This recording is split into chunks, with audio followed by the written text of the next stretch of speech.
चलो इन बात सबको छोड़ो और अपने आदमी को जो काम पर लगाया था क्या खबर है? कुछ पता चला? हाँ भाई, पता चला विदेश से अवैध हथियार की खेप आ रही है, तो काम पर लग जाओ और किसी भी कीमत पर हथियार राणा के हाथ नहीं लगना चाहिए। ऐसा ही होगा भाई, आप निश्चिंत रहिए बोलकर राजन निकलने लगा। तभी उसकी नज़र खाट पर लेटी अदरका पर गई और वह रुक गया। क्या हुआ, कुछ प्रॉब्लम है? कुछ कहना चाहते हो? राजन ने सिर चुका लिया। सर उठाकर बात करो, जो भी बात करनी है। भाई आप भी सिर्फ अपने काम पर ध्यान दीजिए। आपका मकसद क्या है? एक सुकून भरे जीवन को छोड़कर इसमें क्यों आए थे, इस पर फोकस रखिए। इस प्यार व्यार के चक्कर में मत पिए। यह प्यार व्यार इश्क मोहब्बत बहुत बुरी चीज है भाई, और यह लड़कियां कभी लॉयल नहीं होती है। यह जितनी भोली और मासूम दिखती है उतनी ही शातिर होती है। मत फंस इस प्यार के दलदल में। यह जीवन में आती तो बसंत की तरह है, पर जाती है पतझड़ करके, जीवन को वीरान करके, आपके इकलौते दिल को हजार टुकड़ों में कर चली जाती है। भाई राजन स्टॉप इट, तुम्हारे इस बकवास ज्ञान की जरूरत नहीं है। किसी को यहाँ पर और मुझ पर ऐसा कुछ असर नहीं होगा। और इस लड़की की बात मैं बस इसलिए मान रहा था क्योंकि वह राणा के थ्रू आई है, उसी ने भेजा है। मुझे लग रहा है उसने जानबूझकर उसका किडनैप करवाया है। मुझे इससे सब सच उगलवाना है, बस इसलिए इसको जिंदा छोड़ा है। जैसे ही मेरा काम पूरा हुआ इसकी आयु भी पूरी हो जाएगी। जब मेरा इससे काम खत्म तब इसका जीवन भी खत्म। तो ज्यादा दिमाग मत लगाओ, थोड़ी बहुत जो बुद्धि है उसे यूं खर्च मत करो। राजन तुरंत फोन निकालकर अपने लोगों से कांटेक्ट करते हुए वहां से निकल गया। उसके जाने के बाद अनुभव ने पूरा ब्लैक आउटफिट पहना, ब्लैक मास्क और गोगल्स लगाया और बाहर से डोर बंद कर वहां से निकल गया। लेकिन जाते जाते एक नज़र वह अदरका पर डालते गया। लगता है लड़की फर्स्ट टाइम ड्रिंक किया है, तभी इतना नशा चाहा हुआ है, मन में बोलते हुए वहां से निकल गया। अभी कार में बैठने लगा कि तभी ख्याल आया कि इसको इस तरह अकेले छोड़ना ठीक नहीं। इसकी बातों और हरकतों से साधारण लड़की तो नहीं लग रही है।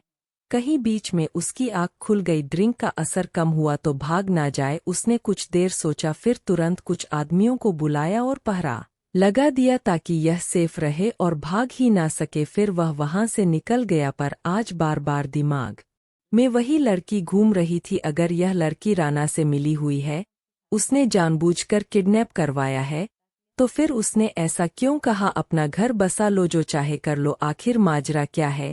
खैर बाद में हैंडल करता हूँ इसे। इधर राणा की बीवी रक्षा ने सामने ब्रीफ केस रखते हुए कहा, खोल कर देखो इसमें क्या है।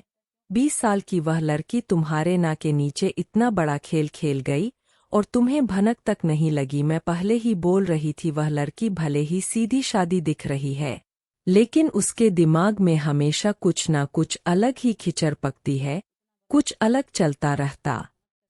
लेकिन तुमने तो कभी मेरी बातों को तवज्जो नहीं दिया। रक्षा आंख फाड़कर जोर जोर से चिल्ला रही थी। रक्षा का यह रूप देखकर जय मन ही मन मुस्कुरा रहा था। दुनिया को अपनी आंखों से डराने वाला इंसान अपनी बीवी की आंखों से डर रहा है। अरे क्या है, बताओगी? तुम खोलो इसे जय, तुम खोलो। इस औरत पर भरोसा नहीं किया जा सकता है।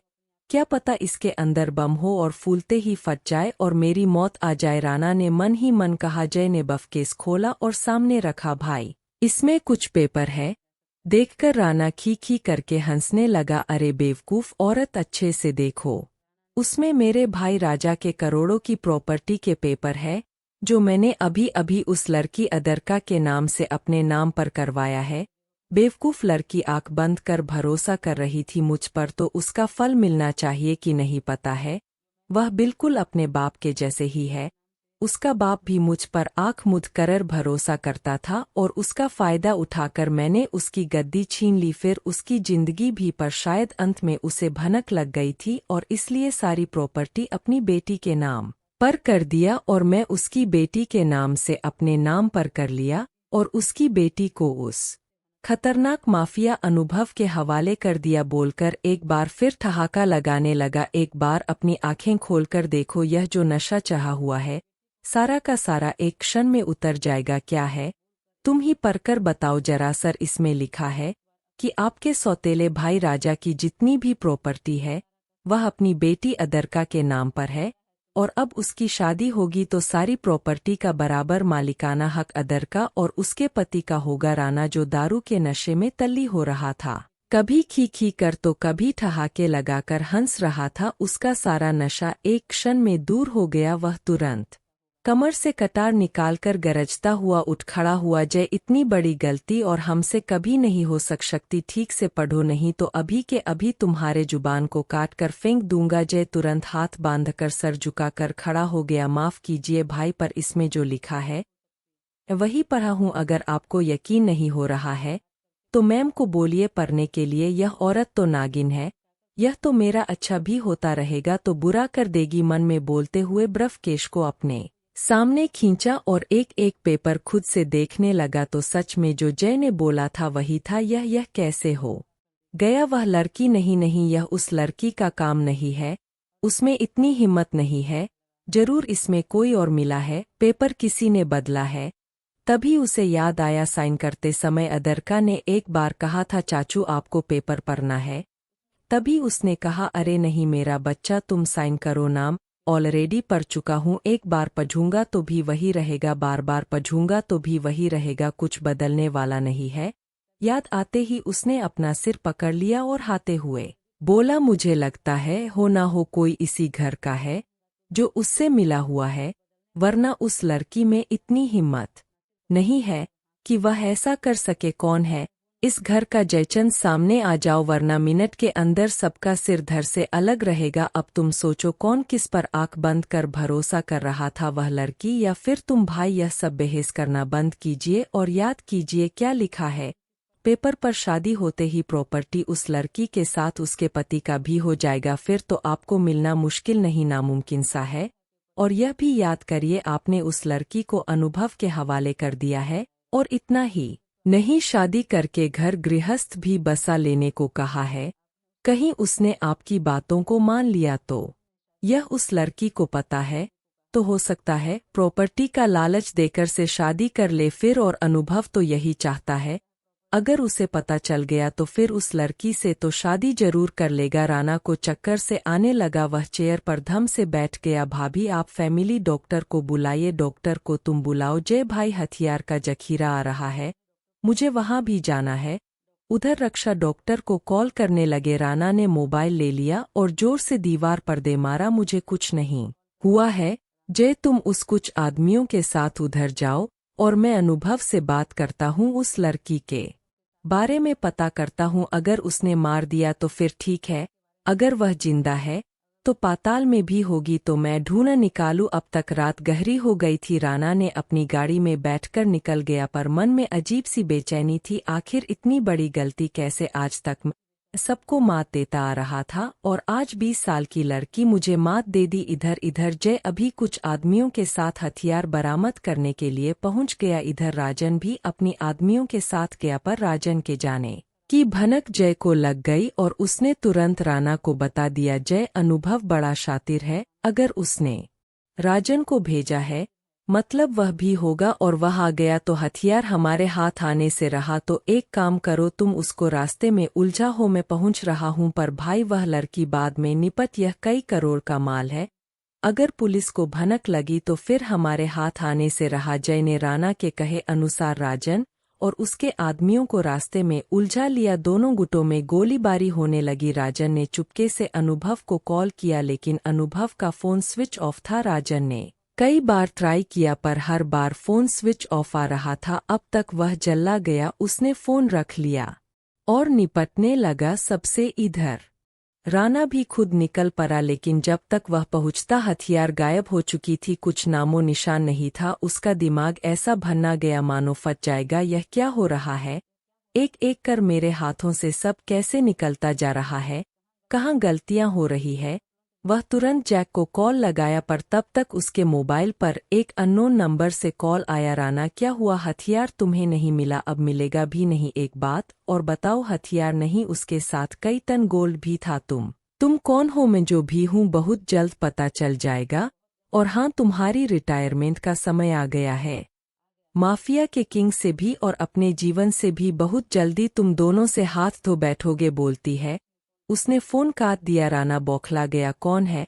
आखिर इधर उस आदमी ने फोन जेब में रखकर चेहरे पर से मास्क और गोगल हटाया और एक तिरछी मुस्कान चेहरे पर आ गई। वह आदमी कोई और नहीं अनुभव ही था। वह कार में बैठा और राजन को कॉल किया, जो भी कर रहे हो अभी स्टॉप कर दो और हांजय को छोड़ दो जी। भाई अनुभव अपनी बला की तरफ बढ़ गया। अचानक उसे उस लड़की की याद आई और उस तरफ गाड़ी बढ़ा दी। जब वह वहां पहुंचा तो खाट पर लड़की नहीं दिखी। वह लड़की इतने नशे में थी कहीं नहीं जा सकती, फिर कहाँ चली गई। वहां निगरानी कर रहे कुछ लोगों से पूछताछ की, तब किसी ने उसे आते जाते नहीं देखा। अनुभव जरा परेशान हो गया और कमरे में इधर उधर चहलकदमी करते हुए कुछ सोचने लगा। तभी पीछे खुल रहे छोटी सी खिड़की के पास चला गया। अचानक बाहर से कुछ आवाज आई। वह फोन रखकर तेज कदमों से बाहर जाकर देखा तो उसी के आदमी उस लड़की को जबरदस्ती उठाकर ले जा रहे थे और वह दोनों बात कर रहे थे। उधर अनुभव बॉस की पार्टी होगी, इधर हमारी, चलो आज तो खूब मजे करेंगे। तभी एक साइलेंट से दोनों के पैर में एक एक